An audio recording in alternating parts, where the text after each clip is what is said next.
and welcome back to episode 143 of Talkoffamepod podcast with your host, Kylie Montigney. And I'm super excited to have on.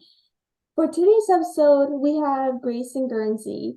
He's an actor and he plays Ricky in Virgin River, which is one of my all-time favorite shows. I'm obsessed with it. And so thank you so much for coming on, Grayson. I'm super excited to chat with you.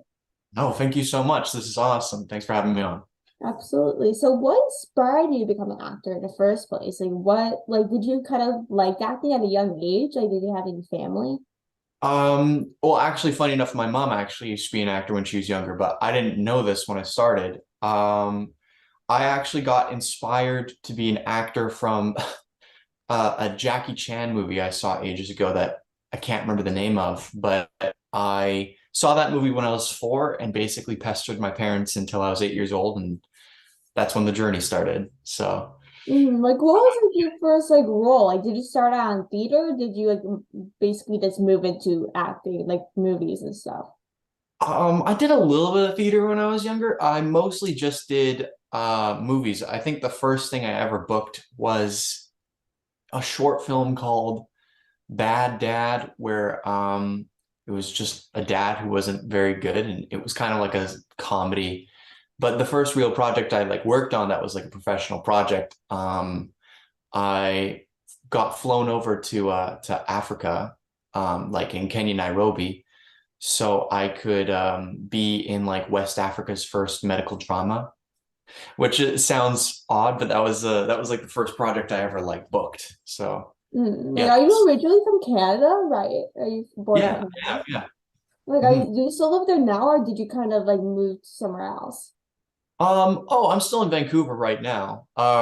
It's probably one of those things that's gonna have to happen eventually. I'm gonna have to go to LA or New York or something like that when, you stop kind of getting roles or you book too many things in like a certain area or something like that, and people start getting sick of you and you got to go somewhere else. Um, Yeah. but yeah, no, I'm still in Vancouver right now, and I love it. Canada's my home, man, and it's crazy. I just love this place so much that leaving would break my heart. Like, there's like, do you get like a lot of bookings on Vancouver? Because I know like with Los Angeles and New York, those are kind of like the main places to get booked and auditions and stuff. Yeah. Yeah, well, I mean it's very similar here. Vancouver has like is kind of the LA of Canada where like most of the projects come to film because a lot of American projects actually come here for like tax breaks and stuff like that, and also because Hmm. the Canadian dollar is lower, they can get more bang for their buck, basically.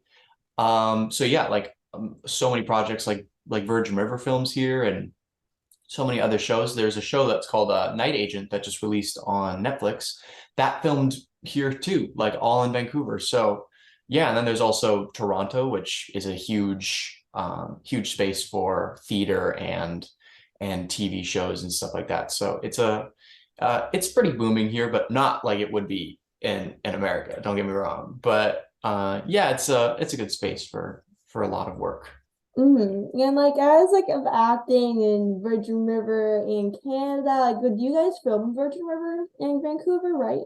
Yeah, Vancouver, and there's kind of like these hills and mountains and stuff that are called like Squamish and Whistler are kind of like these vacay spots just outside of Vancouver where that's where most of the scenery takes place, like those like mountainous hills with like those beautiful blue rivers and stuff like that. That's where we mostly film. That's actually pretty cool. Because when I watch the show, it's like all based off like cabins, like trees, and like kind of like the wildlife type of thing. Yeah, no, that's like maybe like 30 minutes outside of the city. So it's beautiful. Like Vancouver is so green and has so much nature in it that using it to the full advantage of the show is it just you can see it. It's an amazing, beautiful Yeah, this and stuff like that. Yeah. yeah. And like in terms of Virgin River, like your character Ricky, like move out to the army, right? Like you move out to the military and stuff, and that was in season 4. And like, was it like emotional for you to film you leaving, well, your character leaving in season 4? Oh yeah. It totally was. It was it was quite emotional because I mean I knew to a certain extent that like this was probably going to be the last time I was going to be on the show for like a while. So it was like kind of like leaving home, like going off somewhere scary and stuff like that. Because I mean I've been on the show for like 4 years, and then you're like, whoa, like what's like it's like it feels like you're finishing a chapter of your life and you don't know what's going on next. So I got the chance to use all that when I was doing the scenes. When I was saying all the goodbye scenes, it was properly emotional. So yeah, it was a very emotional time, but I'm happy that I got to be that emotional because it means I enjoyed myself on set. Yeah, like as like Virgin River wraps season five, like do you come back in season five? I'm kind of curious. Like, are you allowed to say? I mean, I have no idea, but the sad thing is, no, I'm not coming back for season five. I mean, season six, I'm sure is always a possibility, and I'll always keep my ear to the ground. I always would love to come back to the show because I mean, I love everyone on the show; they're amazing. But no, I'm not coming back for season five, which is sad, but true. I was like hoping you would come back. I'm like, please, would you come back for at least an episode, like at least one or two episodes? No, it would be fun. It would be, but I think like the Lizzie Denny stuff has to kind of cultivate a bit. So if Mhm. Ricky's there, it's just gonna kind of get in the way, and I'm excited to see where that goes. Honestly, it's gonna be Like, the first are you season I gonna like don't. watch the show, like the like season five, like as like a person that's regularly watching TV? Yeah, I'm gonna totally watch season five. Honestly, it's gonna be the first season that I'm not gonna skip over scenes because I don't watch my scenes. I skip them. I hate watching myself Yeah, I in get that. just about anything. So I always like every time I'd be on a scene, I'd be like, oh, skip, and then watch the rest of the show. Oh, skip. So I'm gonna actually be able to watch the whole season this time. And because I haven't read any of the scripts, I'm just gonna be like, oh no, he didn't. Yeah, something like that. It'll be great. Yeah, like I know, like I hate watching myself also. Like when I watch back like some interviews or something, I'm like, I can't watch my interview. Even if my family watches it in front of me, I'm like, please turn that off or watch it while I'm not in the room. Like I can't like bear watching myself on Oh, YouTube yeah. or whatever it is. No, And it's like, something like that. yeah. And like what was like the audition process like for you for the World Rookie? Like was it like a short process or it was kind of like a long process? It was really short actually. It's funny because when it comes to shows that like intend on using you for like a large part in their show later on, they kind of like put you through your paces, like when it comes to how you look and how you kind of feel in the role, and you audition like 3 or 4 times mostly. But this time I got crazy lucky and they gave it to me after one read through. I didn't even meet the directors or the producers or the writers, which is like very odd. Um, but yeah, it's funny because I thought I totally bombed that audition too. Totally messed it up because I like got a few lines wrong, and apparently my mom and me have arguments over this, but apparently I called her and I was like so upset that I was like literally like I'm just gonna quit acting altogether because I thought I bombed it just that hard. And life went on for about like another like 2 weeks or something like that. And then they gave me a call and basically were just like, can you just like be on set in like a week? And I was like, oh, yeah, sure, I can do that. And the rest was history. Like, were you filming like a week later, or was it kind of like, oh, we just want to talk with you? Oh no, we were like filming the week. We were filming a week later, like a few days after I got that, I was like in doing like costuming and all that good stuff and like a prep originally, and it was just yeah, I was literally filming a week later. Like I had agreed the next day to be on the project, and then they sent me all the scripts. So they're like, "Here's the scripts. You got to read them. We're doing a table read in like 2 days." So I was like properly on board like 2 days after they called me. So I think it sounded like a panic decision, like the guy they had dropped out, but I'm not complaining. Yeah, that's absolutely crazy because like not like many auditions get back so quickly. Like not like usually they at least have like five auditions or so before you get booked. Yeah, totally. It's crazy. Like sometimes they just go, "Oh yeah, we just know," which I appreciate. But most of the times, I mean, I've gone for auditions where I've like auditioned like 6 times and still not Mhm. gotten the part. I was just like, I can't believe you. But yeah, no, I was very lucky that it was that short too, because it was less chance to mess up the audition. Like, did you like meet any of the cast before you basically kind of started like filming or anything like that? I had a singular table read before that happened. I don't know if you or any of the audience might not know what a table read is. Basically, you get the script and the entire cast gathers around a really large table and reads the script, basically, just like top to bottom, like all of the lines or whatever, just to see if there's anything weird going on or any like discrepancies or things that you'd want to change. And I was so nervous. I had gotten invited and I was just like, and I was just like, okay. And I just like got to my seat and I didn't make very much conversation. So like the only people who I knew were the people who were like, and why are you here? And I was like, oh, I'm like one of the guys who's like on the show. And they're like, oh, all right. So I didn't end up talking to a lot of the people until I filmed scenes with them because I was just too nervous to work with them and hang around them on set and like talk to them like at the table read and stuff. So I didn't know any of them until like honestly, I didn't really get to know any of them until like season 2 because I was so nervous. I like kept to myself a lot. I was a bit of a hermit, but I enjoyed that. It was fun. I honestly get that. Like when like I grew up like every situation I would get nervous. Even with interviews, I'm like, oh, I can't do this interview. I'm afraid to talk to anybody. So I really connect with that. Like how did you kind of manage through those emotions when filming, or even the table read? Because I know like for the table reads, like those are kind of like the first processes of basically filming a movie or a show. Like that's basically the big kind of part of making a movie or a show.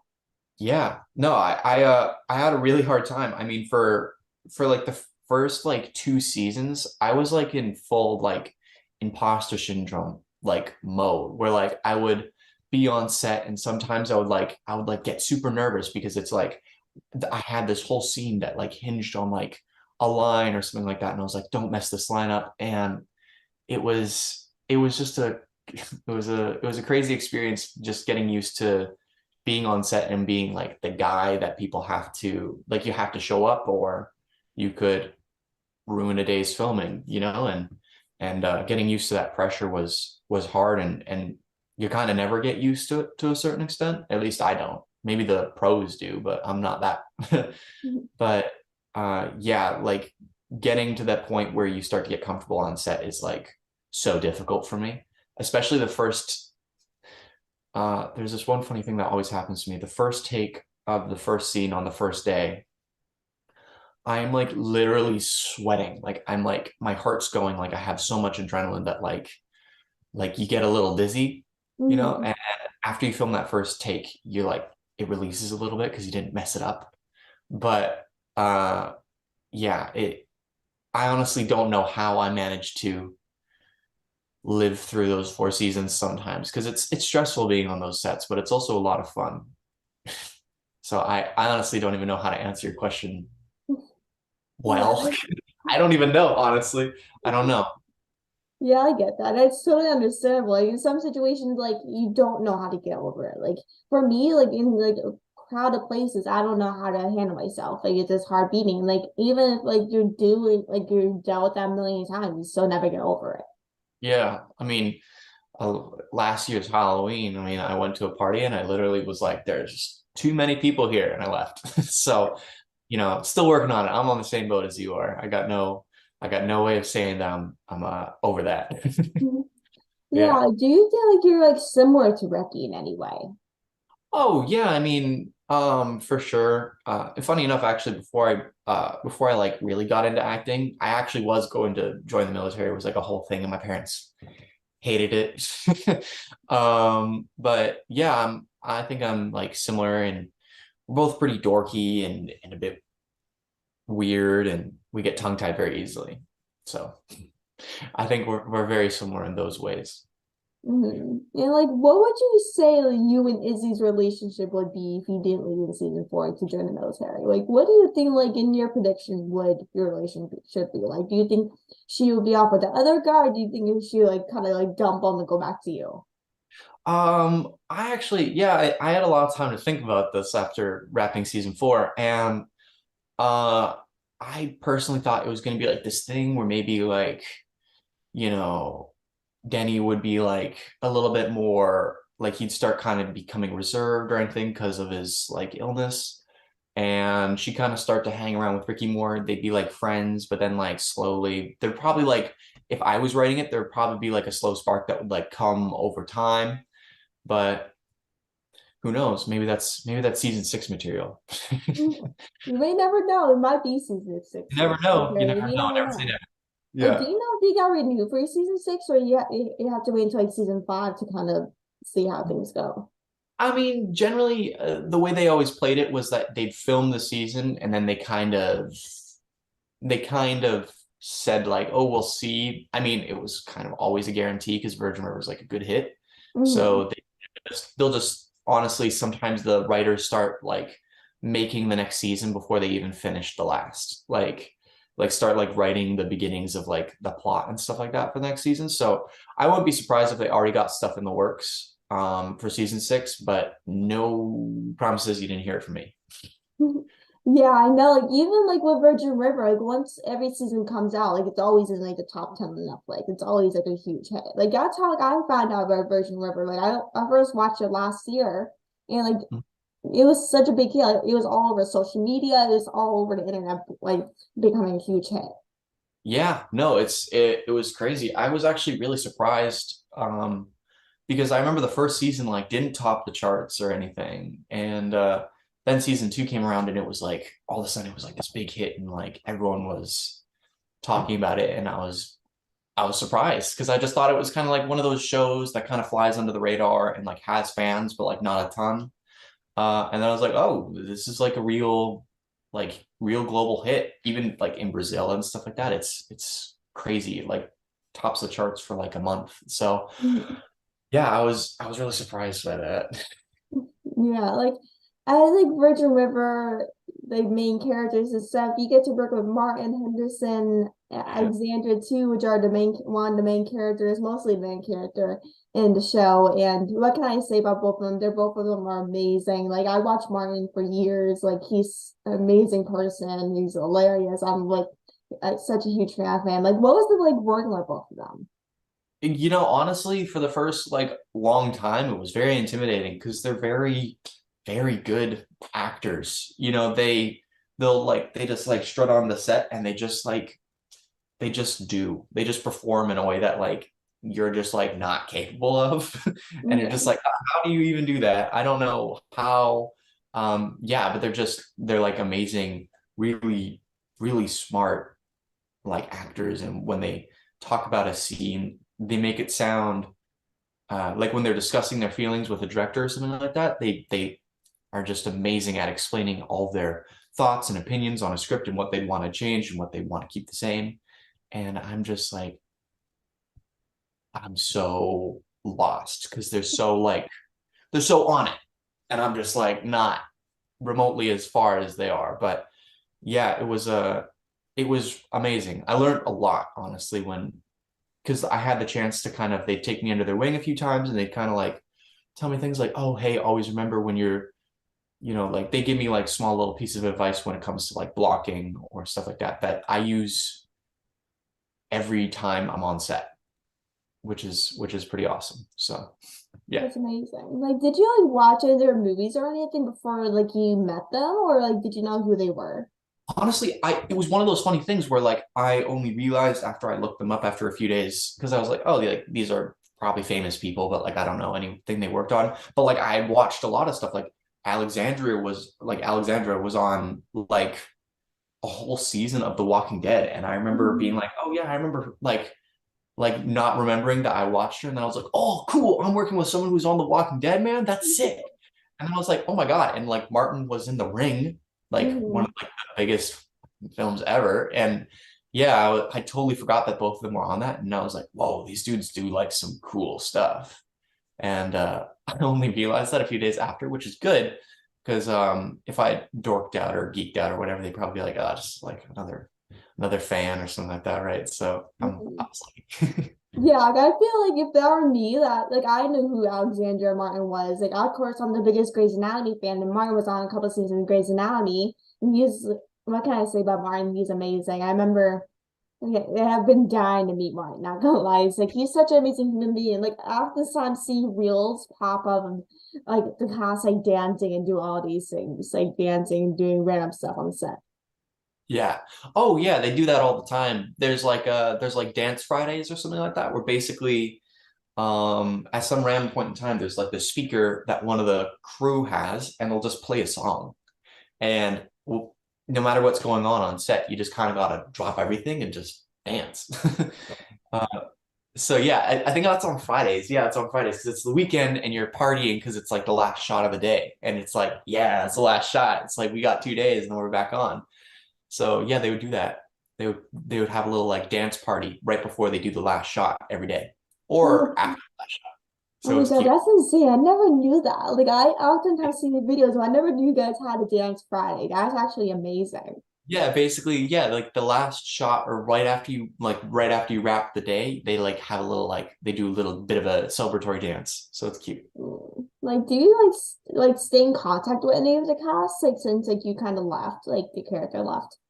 Oh yeah, totally. I mean, I see a lot of like them in passing because most of the actors, other than like Alex, Martin, Tim, and Annette, they're all they're all like Vancouver based. So I mean, I'll see them all the time at functions and hang out with them, and it's good to see them. I don't talk to Martin and Alex as much as, maybe I should be more contact, but I'm nervous or whatever. And you're always like, oh, should I? I don't want to bother them. But yeah, no, I definitely still stay in contact with a lot of them. Like Colin is one who I talk to all the time. Like Preacher on the show. He's a great guy. And I talk Mm-hmm. to him all the time. So yeah. And so like besides kind of Virgin River and stuff, like do you have any upcoming projects that are in the works or just kind of finished wrapping up and stuff?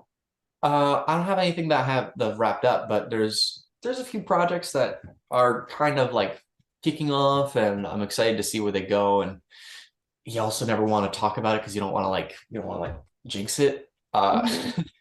Because that's the thing is it's like even when you're filming on a project, it doesn't mean that it'll necessarily ever see the light of day. So you're just like hoping through the whole project that you're like, oh, please, hopefully this like makes it all the way to the end. But yeah, I got like two things that are prospects, but we don't know exactly yet. So I shouldn't exactly talk about them, but they're both really cool, and I really like to work on Ooh, because amazing. I'm looking forward to see what happens, like what happens with the whole production. Like, did you guys already like film it yet, or is like pre-production? oh, it's like pre-production. We got like scripts and everything, but there's still like the matter of funding that's always the hardest part. Because I mean, like you know, writing a script and getting everyone to go, oh yeah, dude, I'd love to work on this is one thing. But then actually having people go, oh yeah, I'll actually like give you money to do this project is like a whole different kit Mm-hmm. and caboodle. So it's going pretty well. I think that hopefully I have a lot of faith that that project's going to kick off, but I don't also want to like invest too much in it because it's one of those things where you get so excited to do a project and then it falls through and you're like, oh, and it like breaks your heart. It's like going through a breakup. Yeah, that's how it You happens to me want to all the die. time. Like when I like invest someone coming on the podcast and they're like, oh well, will you know? Then they're like, no, and I'm like, are you kidding me? I'm literally like so excited for nothing. Like, are you kidding me? Like, why did I invest in myself into something that I knew probably I wouldn't get a chance to do, you know? Yeah, I know it totally happens, and that happens like every like two or three auditions where they're like, "Oh yeah, dude, we would love to hire you," and then all of a sudden they just never, they literally ghost you when you're working like when you're getting close to a project, and they're like, "Hey, just you're like in the top five considerations for this project." You're like, "Oh my God, that's cool." So like, hopefully they'll get back to me and like tell me if they want me to do anything more or anything they want to see more of. and then they never get back to you, and you don't know if that's a good or bad thing because sometimes they'll just call you up and you're like, you're hired. Come on set, you know? Mm-hmm. And then other times you just don't ever hear anything back. They literally Mm-hmm. just like don't tell you. So they like literally like straight up you're like starting a new relationship and you're like, oh, this is gonna be pretty cool. I'm like happy to see where this goes. And then they just ghost you. Yeah, that's the worst part of being in this business that they just ghost you for no reason. I can't tell you how many times that happened to me in the last like 2 years. Yeah, no, it's crazy. They just like it's just like thin air, like they never existed. And it's all right, yeah, I'll just deal, I guess. Yeah, I just find something else to do. Like find different things to do other than Yeah, focus on it's this fine. project. I didn't want to work on that project anyway. Whatever, man. Yeah. I know. And so like I've kind of been acting for the last couple of years. Like, do you have a favorite project that you worked on that's like your personal favorite? Man, it's so hard to say. I'd say definitely one of my favorites, of course, is Virgin River because, like it was the first time I ever got to work on like be a large part on like something that like people saw and enjoyed and it changed, like my life so much and it's hard not to look back on it and it be the favorite. Mm-hmm. It changed my life so much, right? So yeah, Mm-hmm. I really enjoyed that. Mm-hmm. Yeah, I know. Like, with like some actors, like it's just kind of like you're just picking your own favorite child or so like picking like a favorite like favorite thing to do or something. Like it's like picking like your favorite child basically. Yeah, like it's hard to, but there is. Yeah. Yeah. Yeah. And Um, so like what is like some like advice for upcoming actors? And that's the last one I have for you, by the way. oh, some good advice, I suppose, is that it's just like have faith in yourself and just don't give up because the thing is acting it feels like people just come out of nowhere and they just like they're these huge stars out of nowhere. Like, oh my gosh, where did this like Tom Holland come from? He was no one and then he was Spider-Man. But that's not true. Tom Holland was Billy Elliot when he was 10 years old on Broadway. You Mm-hmm. know, everyone thinks they always come out of nowhere and that, careers can just happen. But the thing is you're watching the culminations of sometimes like 2 or 3 decades of like hard work. So just know that it doesn't happen overnight. Rome wasn't built in a day. And that's the hardest thing for basically any new actor to come to terms with is that, sometimes you don't get lucky when you book a project or something like that, right? So Mm-hmm. yeah, that's just one thing that I've always tried to keep in mind too, even for myself, you don't like always it doesn't always happen overnight. So that's the biggest part for me personally. Yeah, that's so true. And by the way, do you like Broadway shows or anything like that? Are you kind of like into that? uh, I really would actually I really love that. That would be really cool. They scare me so much though because when I was younger I had like horrible dyslexia, so I was always worried about like getting off book and stuff like that. So I was like really scared of that and that fear kind of stayed because like I never addressed it.